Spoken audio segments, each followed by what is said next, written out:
Hey everybody, how's it going? So today I want to talk a little bit about this CARES, whatever, stimulus package.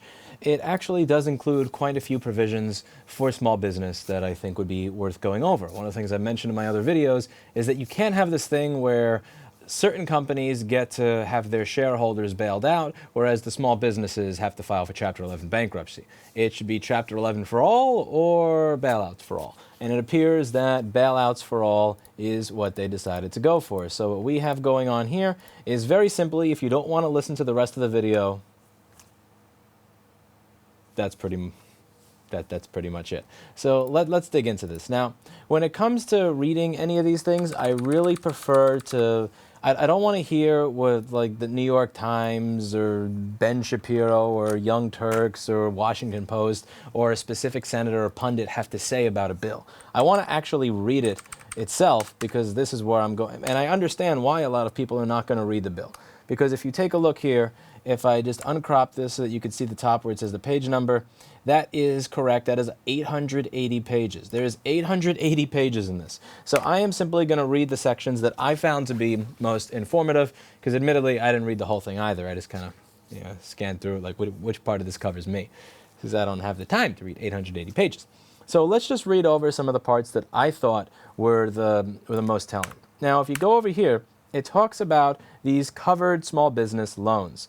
And if you go down here, it says maximum loan amount during the covered period with respect to a covered loan. The maximum loan amount shall be the lesser of the product obtained by multiplying the average total monthly payments by the applicant for payroll costs during the 1 year period before the date of the loan by 2.5, or $10 million. So what they're saying here, and all the gobbledygook legalese before it, they're talking about small businesses here, is that it's going to be one of the above, whichever is lower. 2.5 months of whatever your average payroll was last year, or $10 million. So for my business, I've said several times that my payroll comes out to about $17,000 a week.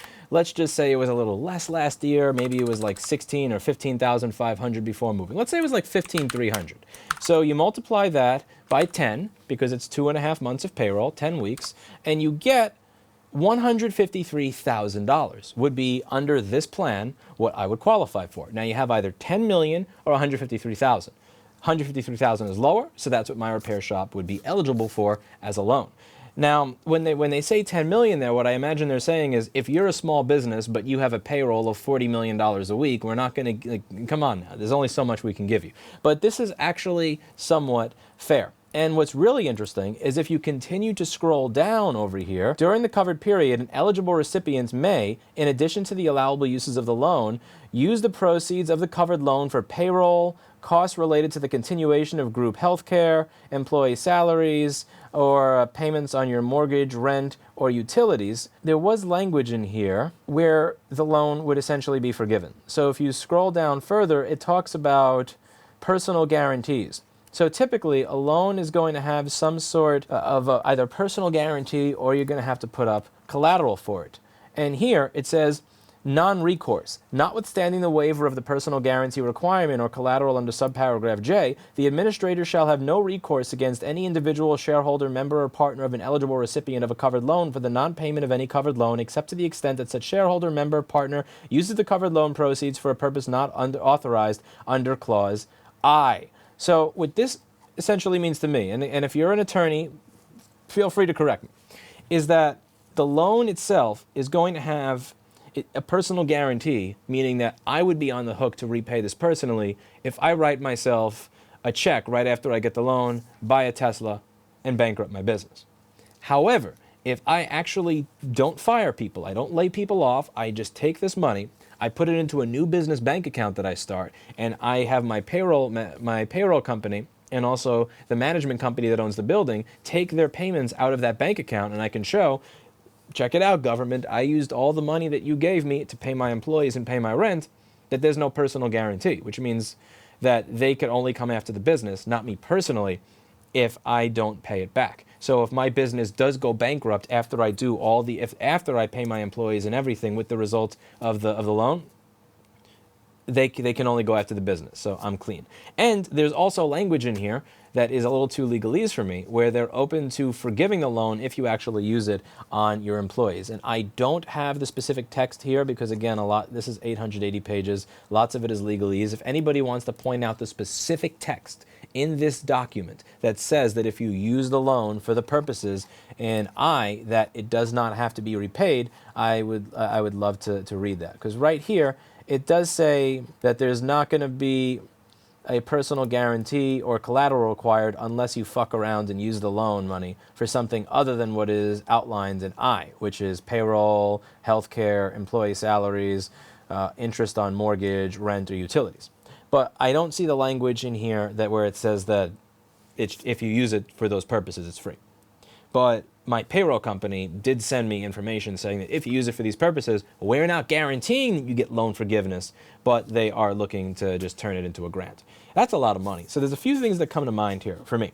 The first two things that come to mind is that this is either A, the United States government realizing that shit is so bad, this is going to be so much worse than 2008 because they just keep printing money upon printing money upon printing money rather than just letting us take our medicine, that they are willing to bribe me with $150,000 simply so that I don't fire my employees. Not firing my employees and paying my rent. It's so important to the U.S. government that I just keep fucking paying my employees that they're willing to give me $150,000 to not fire people, which is scary if the economy really is going to be that bad. Or behind door number two, it's going to be impossible to get this.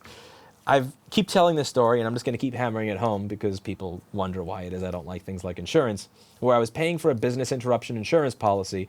The electricity went out at my store because a power plant blew up about a quarter of a mile away, and the Hartford insurance company told me that because the power plant was flooded and I didn't have flood insurance for my business, that would be considered not covered because it was a flood, even though my business had no water in it. The second thing that is here is either A, you're actually going to give me the money, but the economy is going to be so fucked that $150K is a total drop in the bucket, that I would be better off just firing everybody and closing up and not taking the loan.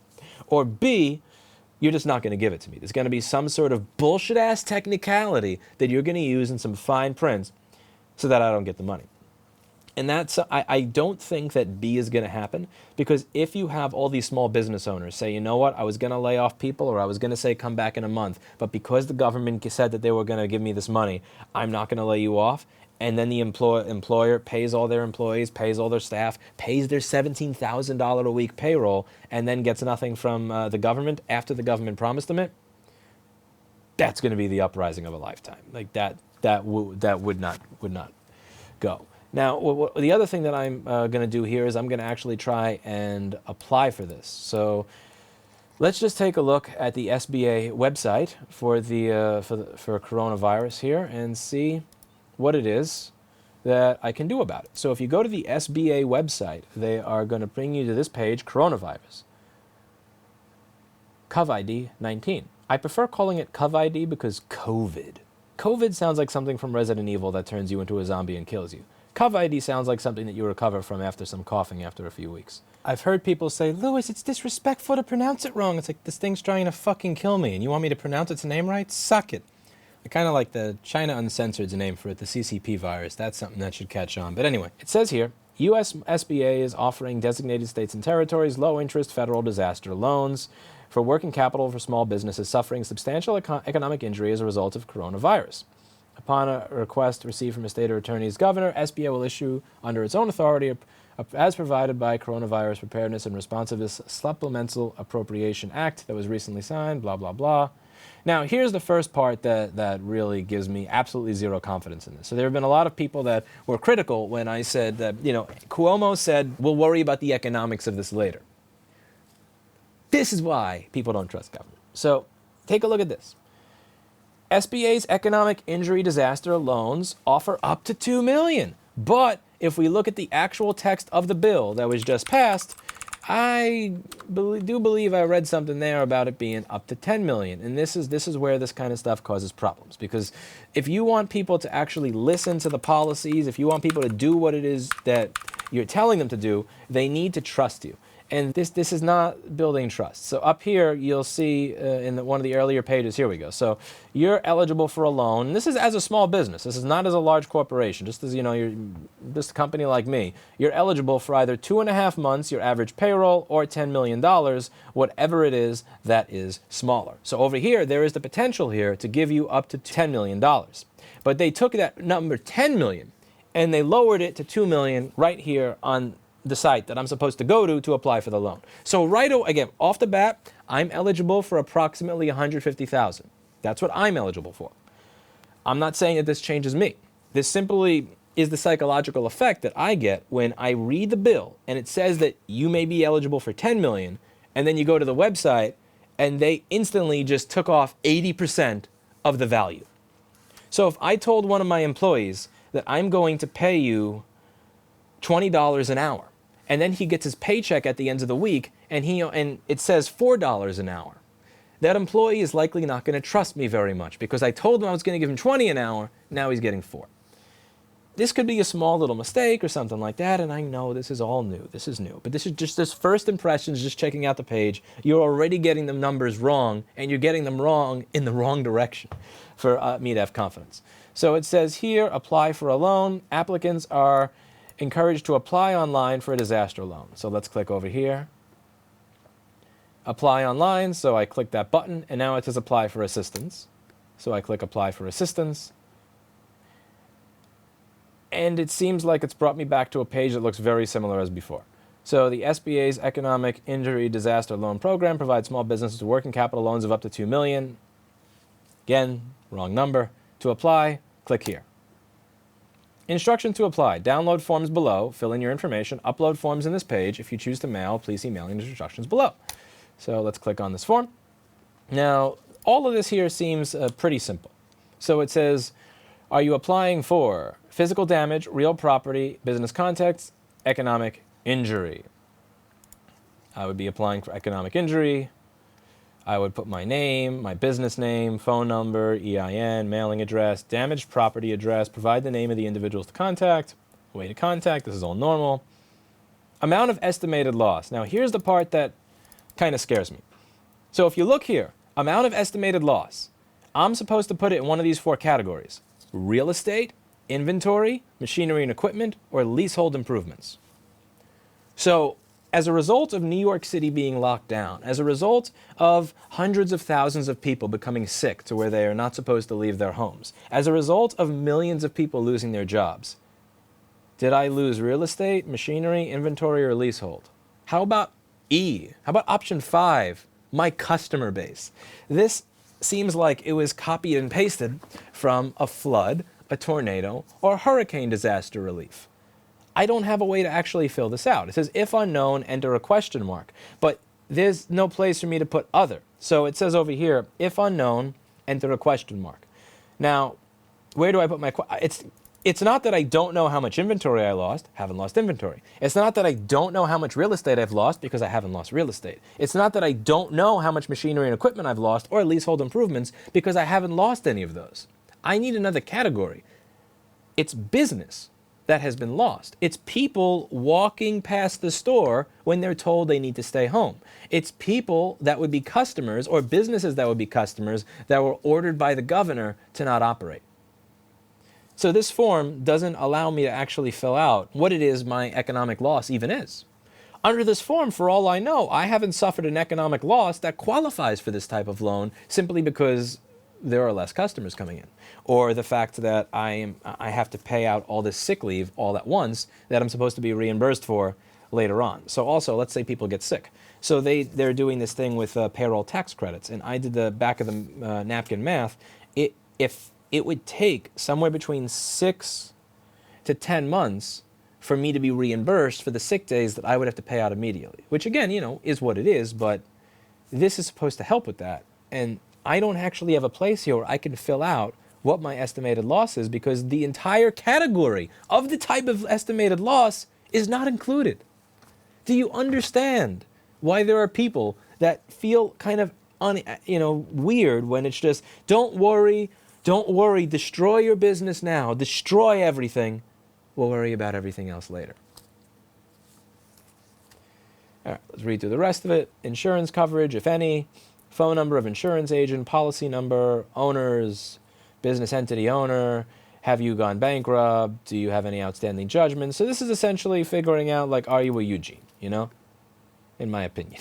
This is pretty much the are you a Eugene clause. And, you know, I'm going to click no to all these because I'm not a Eugene, and then I move on. And then you have all of the filing documents that you're going to need over here. By the way, one of the things that I remember saying a while back is that most of the repair shops that I know of in New York City pay their employees off the books. And I don't mean they pay their employees off the books for like the first year that they're open or the first 6 months that they're open. Because it's not just the 33% that's taken out of the employee salaries, it's also the 15 to 20% on top of it that the employer pays. So if you're getting 15 an hour, your boss is probably paying 22 to 25 an hour for it. I get the fact that when someone just starts working, they're not paying their employees on the books, but there's a lot of people that pay their employees off the books 3, 5, 10 years in. I'm not talking about bonuses or whatever. I'm talking about their entire effing salary. They're not going to be eligible for just about anything from this, which is kind of interesting because I think that if you were doing the quote right thing and, you know, your employees were paying into the system, Medicare, Medicaid, Social Security, federal taxes, FICA, New York State taxes, then you're eligible for this. But if you haven't been paying into the system your entire time and you've been running a business like this, this is where you're really going to get hurt. Because this, you know, you're going to have to fill out all of these tax-related forms, schedule of liabilities, fixed debts, personal financial statement, complete copies including all schedules of the most recent federal income tax returns, tax information authorization, IRS Form 4506T, SBA Form 5, and so on and so forth. They're asking for a lot of paperwork, and if you have been running your business 100% off the books, then I kind of feel bad for your staff because they're not going to have these options. They're not going to be able to go get unemployment. They're not going to be able to have a chance to get their job back if business goes down for you. Because like at least here, the government is kind of reaching out with an olive branch. And I really do appreciate the olive branch. And I really do hope that businesses do the right thing with this. That they, if you get one of these loans, that you take the money from it, you open up a separate bank account, you make that bank account for payroll and rent, and then you just have your payroll company and the management company take the money out of that each month for rent and each week for payroll, as it should be. There's a lot of potential for something like this to be abused. I could get the $150,000. I could declare bankruptcy and then use that money to, I don't know, buy a Tesla or something. There's a lot of things that you can do to abuse this. And I think that having the personal guarantee there, if you don't use it the way that you're supposed to, is a way to ensure that people comply with it. But as you can see, there are a lot of people that have liens against them, like Mr. Eugene, that just still manage to not ever pay their debts, in spite of the fact that they get checks for thousands upon thousands of dollars. I think it's really important that small business owners that get these grants, that get these, do the right thing with them. You know, put it into a separate bank account, have your payroll company, have the management company that you pay rent or your mortgage to, take the money out of that bank account, write them checks from that bank account, and do the right thing. There are a lot of people that want freedom, but then people do fucked up things with freedom, and then people clamor to have that freedom taken away. You have to give freedom a good reputation. And the way you give freedom a good reputation is when you are given something like this, which I believe is a gift. You have to do the right thing with it. And I really do hope that the small businesses that do actually qualify for this, that are able to jump through all the bureaucratic paperwork, and there's going to be a lot of it, and all the red tape to actually get that money, do the right thing with it. At this point in time, I have zero plans to lay off or fire any of my staff. Nobody's been fired or laid off as a result of Corona. And I really do hope to keep it that way. And if this is not a mess, this is actually a really great vehicle to ensure that that doesn't happen, in spite of the fact that our business is running in the epicenter of the coronavirus outbreak. I have my doubts. It looks like they copied and pasted the SBA application for a flood or an earthquake or a hurricane and didn't even read through it before just pasting it on the coronavirus site. And it looks like they are clearly bodging the numbers, because 10 million, just a few days ago, 10 million is now 2 million. That does worry me. Like, you said 2.5 times payroll. Does that mean it's going to be like 0.3 times payroll by the time I actually fill out the application? I don't know. But I'm going to go through this process and hopefully get to keep you all updated as I do go through the process with, just what it's like and what my thoughts are as a business owner that is going through it. So that's it for today. And as always, I hope you learned something. And remember, folks, money printer go brrr. Imagine if we had one of these for coronavirus tests, though. Can you imagine? Can you imagine if we, as one of the most powerful countries in the world, actually had the ability to just test people? Jessa made a good point to me earlier. You have a lot of NYU labs in New York City. There's a lot of NYU testing labs in New York City. There's a lot of medical college testing facilities that have the capability to do coronavirus testing. All they need is like $20 worth of supplies. They're all closed. Sad. We closed down transportation. We closed the border to China. We stopped letting people in from Europe months ago. That was supposed to buy us time. That was supposed to buy us time to get our fucking shit in order so that everything would be smooth once shit hit the fan. You still can't get a test. You still can't get a test. I just think that's a tremendous failure of leadership on so many levels. It just kind of makes me sad. That's it for today, and as always, I hope you learned something.